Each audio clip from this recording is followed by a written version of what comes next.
With a daughter in middle school and one entering high school, It gets scary. Carmen Asnani is always worried about their safety, especially when they start to have their own phones. As any responsible parent would, she gave her daughters the talk, the online safety talk. I have a 12-year-old and a 14-year-old, and they've had their phones for probably 3 years now. So that discussion happened early on. She talked to them about misinformation online, shopping scams, and not answering calls from unknown numbers.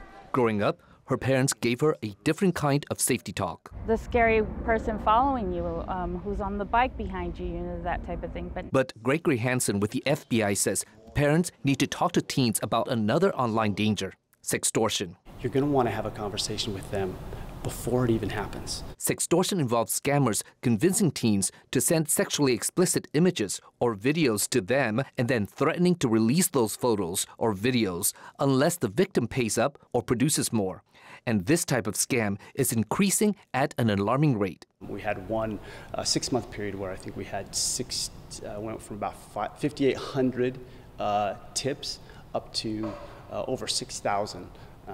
And we're seeing about a 20 to 30% increase from prior years. Between October 2021 and March 2023, authorities saw more than 13,000 reports of sextortions of minors. And the FBI says scammers are targeting teens through popular social media apps such as Instagram, and it happens faster than you think. Once they target a victim on one of these, whether it's gaming or social media, they will try to move them over to a chatting and streaming platform. That's when scammers start to coerce teens into sharing sexually explicit photos of themselves. There are two types of sextortions, traditional and financial. The traditional is typically predators looking to get more photos from their victims. Financial is when scammers threaten to send those explicit photos to the victim's friends or families. The typical victims are teenage boys, and that has deadly consequences. There's one such story where a minor male ended up being contacted 11 o'clock at night by about 4 a.m., maybe even earlier, had already taken his life. Social media companies are starting to take steps to protect teens from predators and scammers.